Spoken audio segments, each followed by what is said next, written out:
Hey everyone, I'm Cappy and you're listening to Beyond the Plate. This is a podcast where we sit down with the world's culinary elite to explore their journey into the food industry and the social impact they have made in their community. If you're new to the pod, welcome. If you've listened before, welcome back. We hope this episode inspires you to cook or possibly do some good today as these chefs inspire us. And we're grateful to our partners who help make this podcast a reality. With that, this episode is made possible with the help of our friends at Wickles Pickles. They're back and still stocked in my fridge. Many of you may know Wickles Pickles from our past season, but if not, here's the deal. Wickles is a family-run business, and their pickles are made using a 90-year-old family recipe and packed proudly in Alabama. As we've mentioned, they have two varieties, both having a custom blend of spices and fresh ingredients. The first is their original Wicked Brine, which is a little sweet and it has some heat in there, which I personally love. And they also have a Dirty Dill line, which is more of that classic dill flavor. They have a new item, perfect to accompany your charcuterie board, which is a Dirty Dill Cocktail Cornichon for those Cornichon lovers.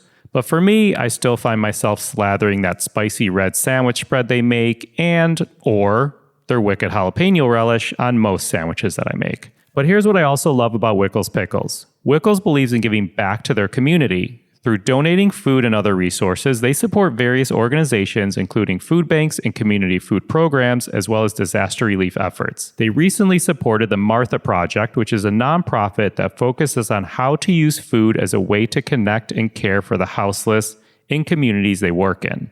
To learn more about Wickles Pickles and their whole line of products, please visit wicklespickles.com and follow them on social media at Wickles Pickles. Wickles, we thank you.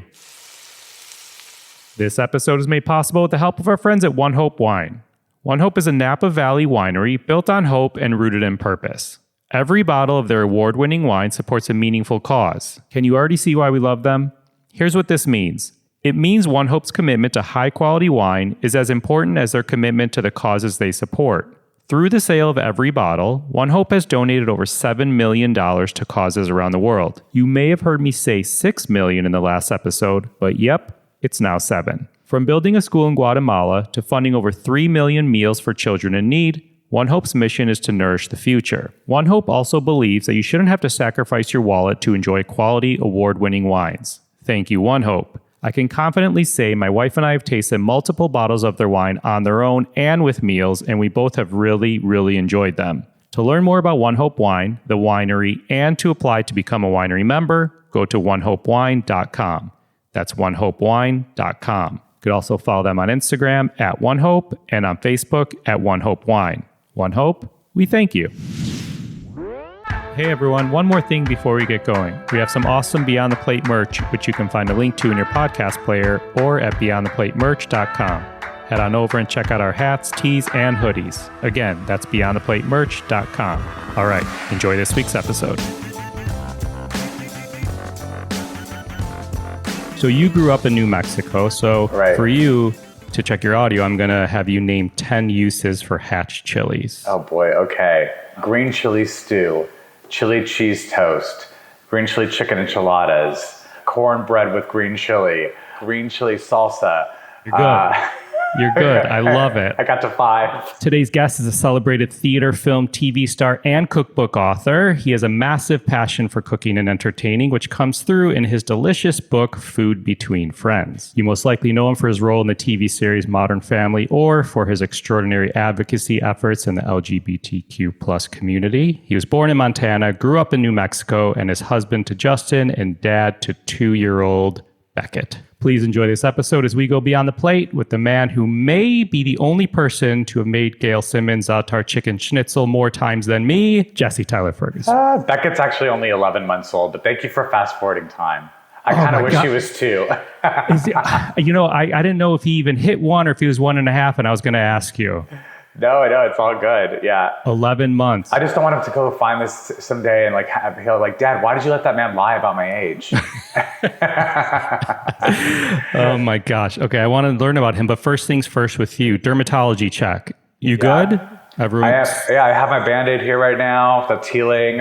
I had a little skin cancer taken off of the back of my neck. I've had it and other places on my face before too. So it's something I get checked out regularly and encourage other people to do as well. I had my skin exam last week, which I don't do normally, but when we talked in season 2 with Giada De Laurentiis, and she has her personal journey with her brother and family. So literally I recorded that episode and I went and made an appointment like the next week, because I'd never done it. And then I saw you post on Instagram and I was like, God, I need another one of those again, because I need to stay on top of this. And I posted on my Instagram that I did it. And I'm like, is this dumb for me to post it? No, because even if like one person goes, then, and sure enough, plenty of people messaged me. They're like, thank you for posting this. Yeah, for sure. You got to be reminded about that. It's very important. As a father of almost 3-year-old twins myself, I have to ask, how is Beckett? He's great. He's, I'm a first-time dad. This is all new to me. So people are always asking, like, what's he doing right now that seems like really exciting? I'm like, I don't know. What should I be looking for? What's the right answer to this? It's like, he's really cute and like he likes scrambled eggs. I don't know. Like, I don't really have I'm not that parent that's like, he's doing that amazing thing where he's just like really connecting with me. I'm like, I don't know. It's a lot of work. Like, yeah. I will say my first answer would be it's a lot more work than I expected it to be, but in a good way. I'm really enjoying it. It's just, I think becoming a parent for the first time, I think being a parent during the pandemic for anyone was hard, but certainly like navigating those first months when you like don't know what to do and like you really can't have anyone over to help because it wasn't safe, and it felt very isolating. So I think, now that we're coming out of it, I feel a little bit more relaxed. Also, I've been doing this for 11 months, almost a year now, and he's still alive, so I think I'm doing it right. Any big plans for the year birthday, which I always like to say is more of a party for the parents? Absolutely. We're like, what do we want to eat and drink? Like tacos and tequila party. That's literally what we're doing. We're having tacos and margaritas. Amazing. And inviting some people over to swim, and that's it. It's what we want. And I saw in your posts, I keep referencing your posts because they keep me happy and laughing every day. But you gave that single parent, you're like, you and Justin, I think, gave the single parent shout out like on Instagram. I'm like, I say that to my wife all the time. Like still, our kids are almost 3. And I was like, there's single parents. By the way, single parents in general, but single parents of twins. Like, can you imagine this? Yes. Oh. Well, and I know a few, and I have a few friends who, very willingly went into parenthood without a partner. And I mean, they're rock stars to me. And I think when you're just in the thick of it, you just make it work. It's like, those people on the Titanic, they had to figure out, it's like, get on the life raft or don't. Yeah. So crazy. All right. So hard-hitting question here. How is he as an eater? Again, I think, I don't know what to compare it to, but I think he's pretty good. There's so many great products for babies now, like food-wise, like really interesting foods and great flavor profiles. And so I'm not shying away from just sort of letting him try almost anything. I'm obviously careful with stuff, but he's been pretty responsive. Although it's like, he ate a full plate of scrambled eggs the other day. And then I was like, oh great, eggs are his morning thing. And the next day he's like, absolutely not. And with babies, instead of just saying, no, thank you, they just swat it across the room. And it's on the wall, it's in the dog's hair. I'm like, okay. It's frustrating. I mean, totally get that. I'm waiting for someone to I'm for a dinner party where one of my guests doesn't like the thing I made and they just swat it across the room. No, Jesse. So take us back. I'm curious. Take us back to your early days, like not when you were 11 months, but like little Jesse Tyler Ferguson. Like, what were you getting into? Are we in Montana or are we in New Mexico? We're in New Mexico, definitely. I was born in Montana, but I only lived there for a year. And then I most of my life was in New Mexico, hence the skin cancer. But I was a very quiet kid, very shy. And yet I begged my mom to let me join the Albuquerque Children's Theater, which was, basically an extracurricular company that, it was kids performing theater for other kids. And my mom was so shocked that I would want to do something like that because I was such an introvert. But I really loved it. And so I fell in love with theater at a very, very young age. And as far as cooking and my passion for cooking with my mom, she was very good. She was, a working parent. So a lot of the stuff that she made for me, whereas it was delicious, it came together very quickly. A lot of casseroles with canned soups, poured over the top. I loved like making cookies with her over the holidays, but she certainly wasn't like someone who was like a whiz in the kitchen. She was really great and she made us great food, but it wasn't like I was, she wasn't a great inspiration as a chef in the kitchen. She was an inspiration as like a working parent who knew how to feed her children and keep things on the table. But for me, like I think those early days of cooking with my mom, even if they were simple things, inspired me to continue to do that when I was older. How old were you when you started cooking with her? I remember there's a photo of me making holiday cookies with my mom. I don't even know where it is now, but it's like I'm wearing one of her aprons, my hands in my hip, like, you get out of my kitchen. And I think I'm like 11 at that point. Okay. So, yeah. Do you remember the first thing you made? It was cookies? Probably the thing I made with her was cookies. She would make these sour cream sugar cookies. Ooh, sounds good. Yeah, they were delicious. And like with powdered sugar, like glazy sort of frosting, the royal icing basically, very standard. Yeah. What was your dinner? What was like the Ferguson family table like? Like what were dinners? During the week they were like chaotic. People would just sort of sit down and eat when they could. My parents really tried to get us to all sit down at the same time, but then when we became teenagers, it was very hard to sort of schedule that in. We would do these Friday night dinners out quite often, actually. And there's a chain in Albuquerque called Furr's Cafeteria, Furrs. And it's a cafeteria. You like walk down the line with your tray. It's like, as if you're in school and you like pick the mashed potatoes or the chicken fried steak. And it was probably like $4.99. It was like really all you can eat. And so it was just a very inexpensive way to feed a family. And yet we were still going out. And I remember thinking as a kid, like that was a fancy restaurant. And like the chairs had rollers on the bottom of them, like, at the tables, and like the whole restaurant was carpeted. There was no windows in the place. Like looking back on it, I was like, that was a very like fluorescent lighting everywhere. So my aesthetic has certainly improved. Like my tolerance for lighting and good design has definitely gotten better. That's so funny. And you have one brother and one sister, right? Yeah, that's right. Are they into food at all? My brother actually is a really, really great cook. He is kind of a little bit better than me, like in a grill situation. I think my sister, I don't know if she's much of a cook, but I think she got my cookbook. She's trying some stuff. Yeah. Did dad cook or was it mostly mom in the kitchen? Mostly mom. Yeah. And I don't know if that was because it was like, that's the way things were back then. Like, my dad is great on a grill though, too. I did not inherit that from him. So I saw you said you fell in love with food in New Mexico. What happened? Like, what made you fall in love with food?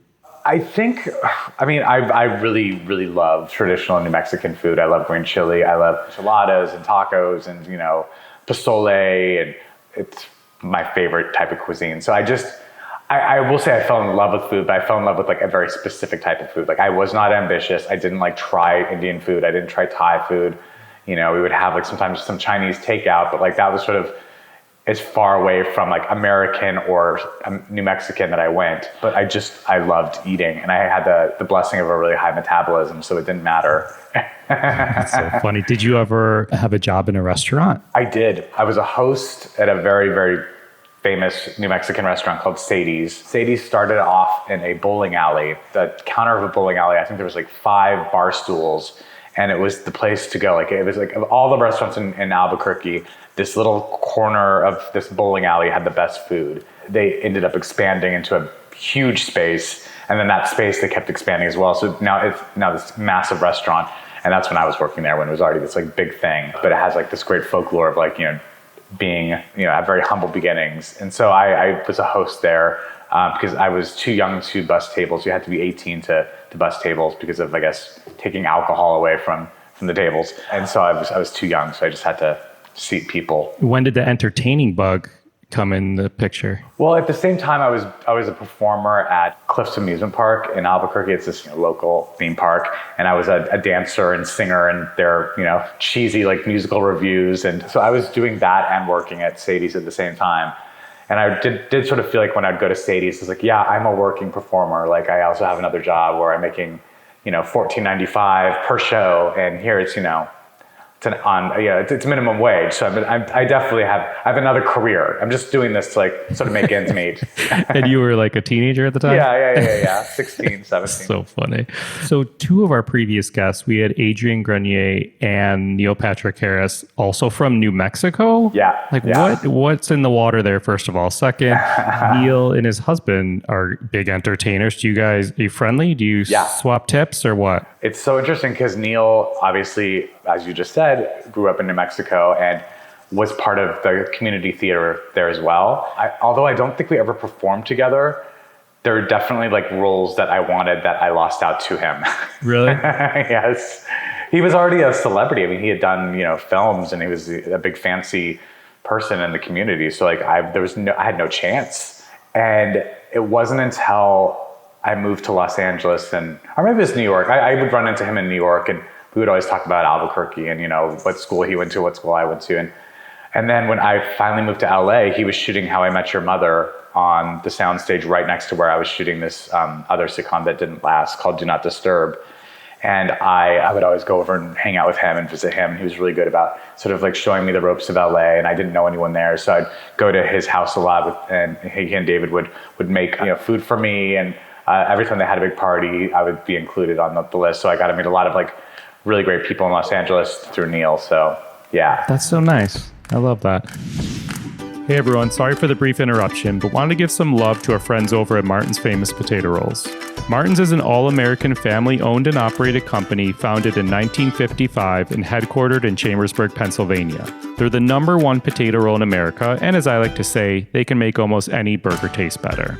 It's no secret my love of Martin's, but truth be told, nothing gets me more jazzed than receiving random pictures from people eating Martin's at home with their families or just excited that they found it at their local grocery store. I know Martin's is big on cherished eating experiences, so during these wild times in the world, if we can use food, bread more specifically, to bring people together around a table and create memories, as I know our family has, well, that's a good thing. In addition to their famous potato rolls, Martin's also makes sesame-seeded Big Marty rolls, hoagie rolls, 100% whole wheat potato bread, old-fashioned butter bread, a variety of swirl breads like cinnamon raisin and maple brown sugar. My gosh, my mouth is watering and I'm hungry. As you know, my love runs deep for Martin's. Their mission encompasses more than just baking the best bread and providing good American jobs. They also believe in giving back to their community and the world around them. Through volunteering time and donating resources, they support hundreds of charitable organizations such as food banks, after-school programs, disaster relief, and others that provide sustenance and comfort to people in need, both close to their baking facilities and abroad. To learn more about Martin's and check out some great recipes, go to potatorolls.com and follow them on social media at Potato Rolls. Martin's, we thank you.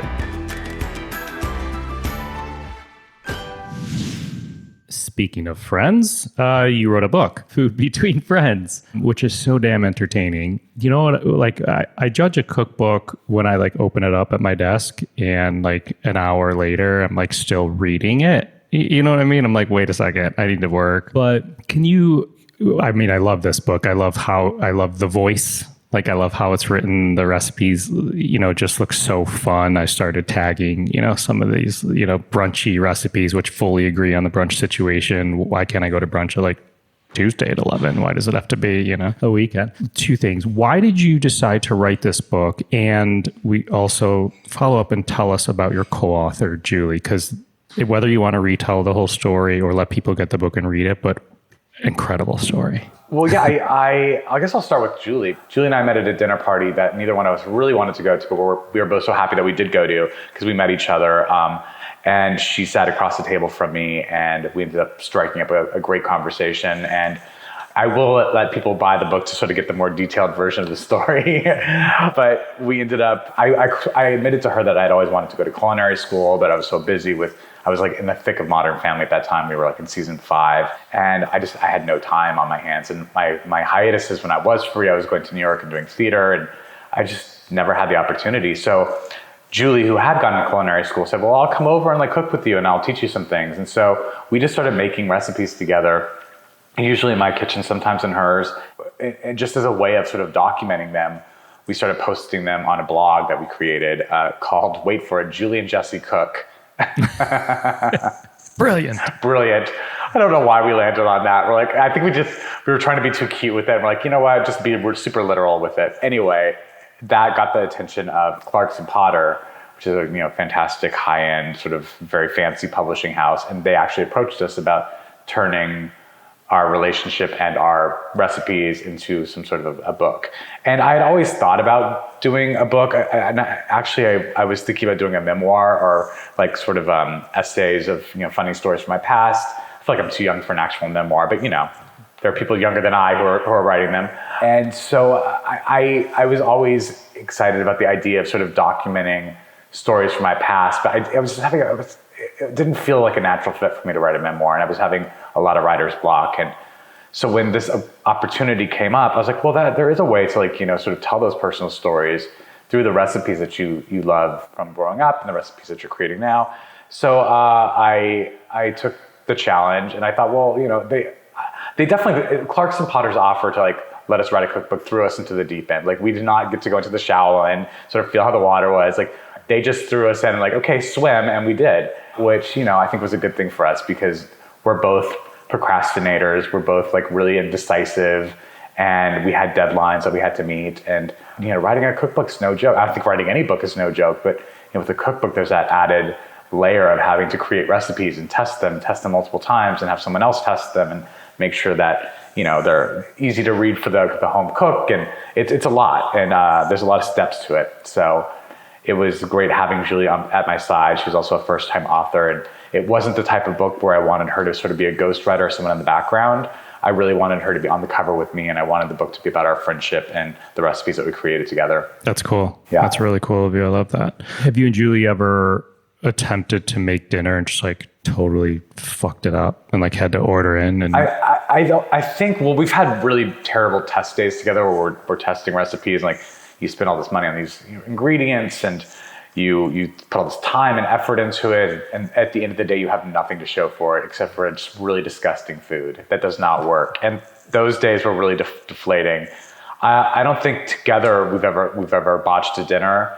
Usually, if we know we're feeding someone, we don't try new things. We're let's just stick with what we know or what we've tested. But individually, I have botched many dinners. And you're in LA now? Yes, I'm in LA, yeah. Do you order in a lot, and do you have any favorites? I just moved to a new area of town, so I'm trying to figure out what the new stuff is here. I love ordering in. Throughout the past year when we were sort of in lockdown, I was ordering in a lot and trying to support my local restaurants. And the neighborhood I used to live in, we had such great places from Kismet to, John and Vinny's was close. There's a great restaurant in Los Feliz called All Time that I went to a lot. And now I'm in the Valley, and there's amazing sushi, and there's Benihana.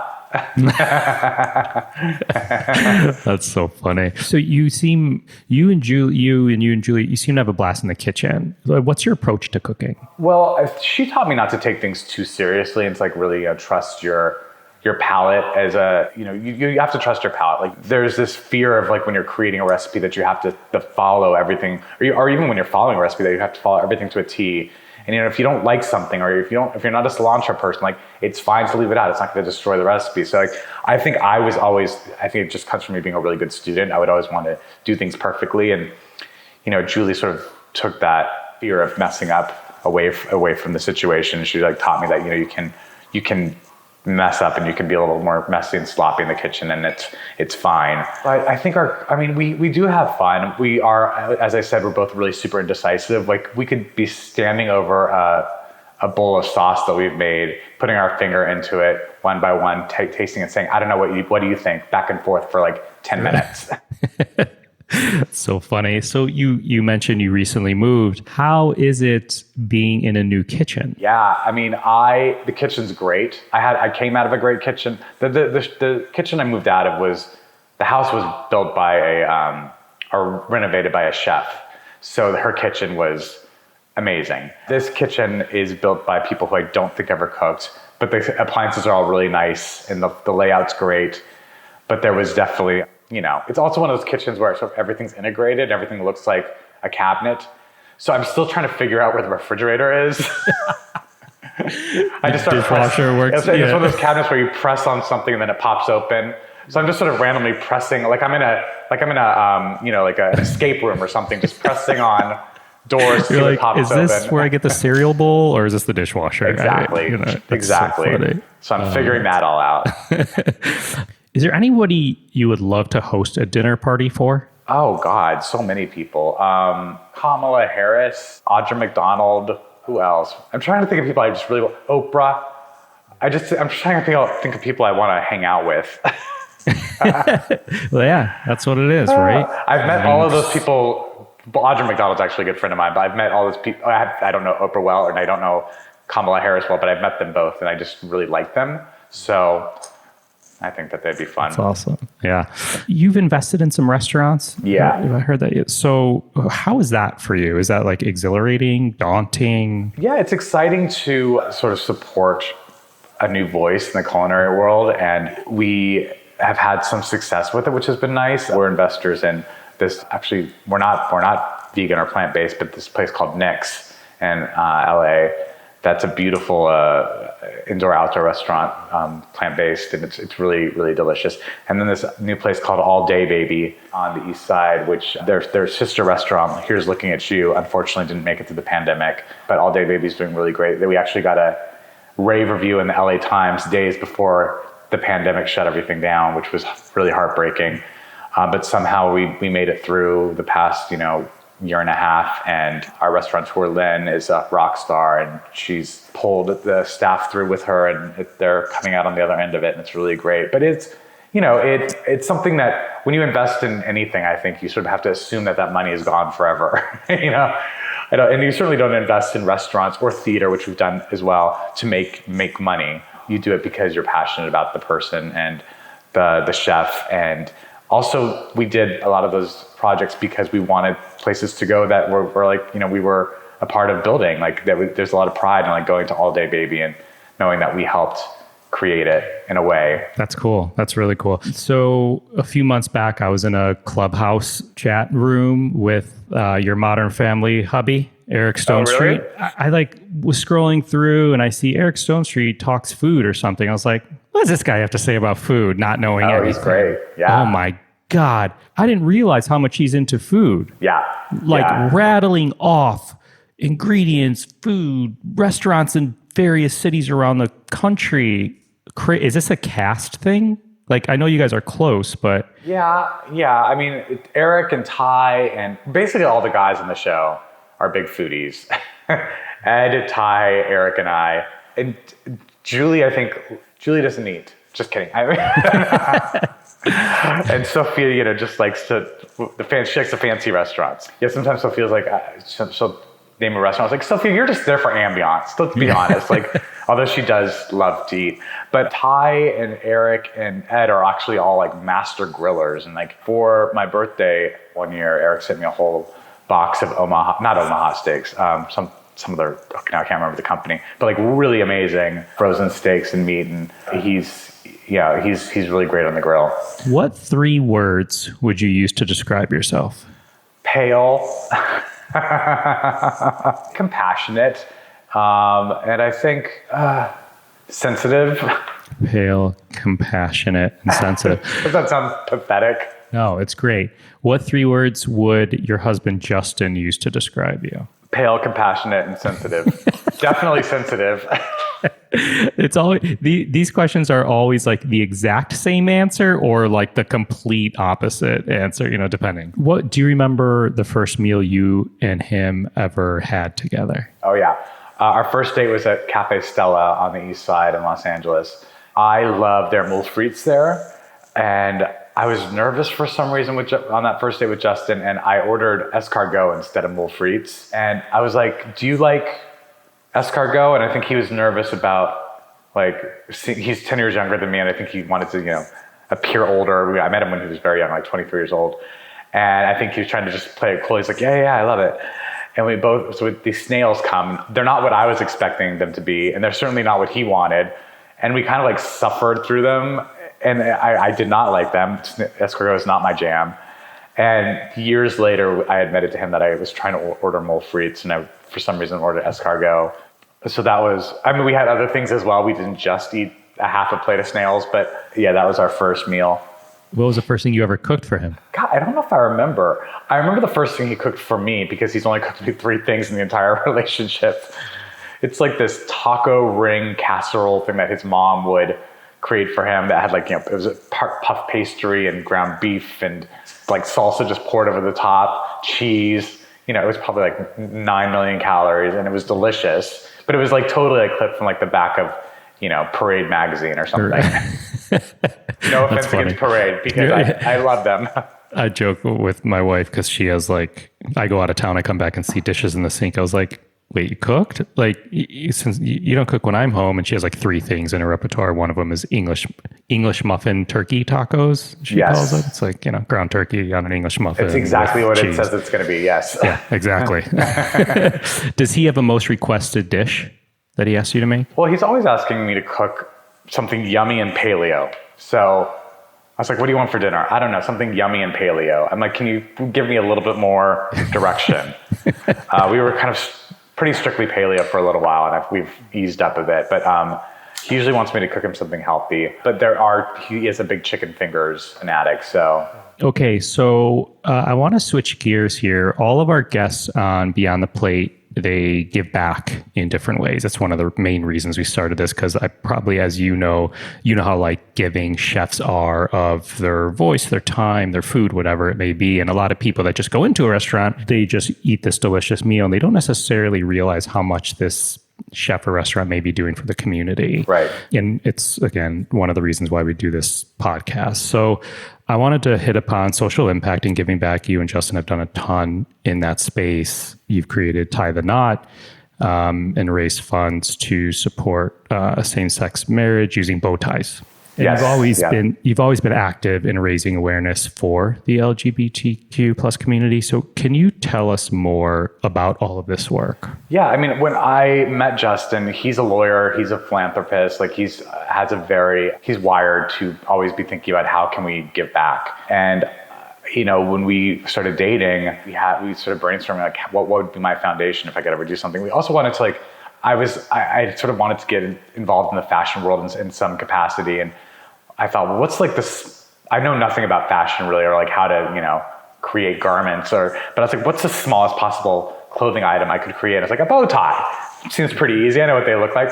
So we partnered up with a tie company called the Tie Bar, and we decided to combine that with the efforts to, have sort of a philanthropic organization. And so Justin came up with this idea of calling it Tie the Knot, and proceeds from the sales of the bow ties would go to people who are sort of on the ground fighting for marriage equality. This was back in 2012 when, there was like 8 states with marriage equality. And so our goal was to be put out of business so that when all 50 states would, accept marriage equality and same-sex marriage.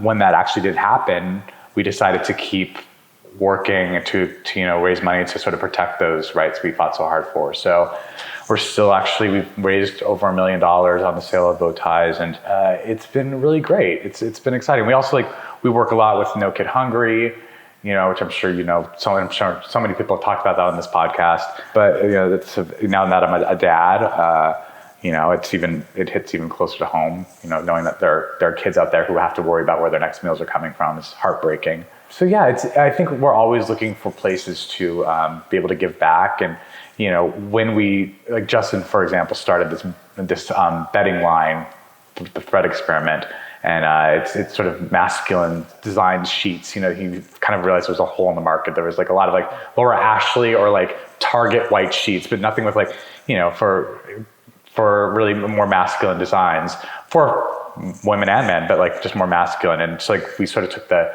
idea of suiting fabric and like what would it look like if sheets really kind of looked like more like suiting fabric and pinstripes and fun like orgiles and all this stuff. And but he also, when he set this up, he said we have to be able to give back as well. So for every like full sheet set that we sold, we would donate one to a homeless shelter. So yeah, I think as people are, well, at least for us, as we're like coming up with new ideas and ways to sort of put ourselves out in the marketplace, we're always looking for how do we also give back at the same time. It's amazing. That's amazing. That's great stuff. Did you ever design a food-inspired bow tie? Oh, yeah. Well, I've hosted the James Beard Awards twice. So one year we did a James Beard bow tie. It's sort of like from a distance, just looks like a black bow tie with some white designs on it. And then you look closer and the white designs like whisks and spoons and, knives. And it's kind of, kitschy and fun. But I don't know if we have any other food design bow ties. Very cool. All right, let's do a quick speed round. What do you say? Sure. What did you have for dinner last night? I ordered in Greek food. Yum. Name a smell in the kitchen that you love. Browning sugar. Ooh. Name a smell in the kitchen you hate. The trash when it needs to be taken out. What pisses you off in the kitchen? When my knives are dull. What makes you happy in the kitchen? When my knives are sharp. There you go. Name 2 or 3 chefs that you go crazy for and like their food. Roy Choi, Thomas Keller, Stephanie Izzard. Nice. And you're getting her soon there in LA. Yes, I know. I'm so excited. It's exciting. So closing out here, food shows are very popular these days, as we know, and networks have built, there's been networks built around them. Would you ever consider hosting your own food-related show? It wouldn't be out of the question for me. I love acting and I love, creating characters so much. Like I always get nervous about anything taking my time away from doing that. But I also, for the right thing, I think there are a lot of food shows and how do you make them different now? And how do you stand out from the pack? And honestly, they're all done so well. Like when the people who are doing those shows, they're lasting for a long time and that concept's working because they're good and it works. So I don't know how I would personally make it different, but it's not something that's out of the question. Got it. All right, last one, another hard-hitting one. Is it true that you don't cry from cutting onions in the kitchen, but making pie crust brings you to tears? That is absolutely true. Explain. Pie crust was really my nemesis for the longest time. Julie actually taught me how to make it easily and consistently, but I document this in the book, I've had some really dramatic run-ins with pie crust where the whole kitchen is covered in flour and I'm in tears and I just can't get it right. And I'm just so frustrated because you're working with really 2.5 ingredients when you're making pie crust. It's temperamental.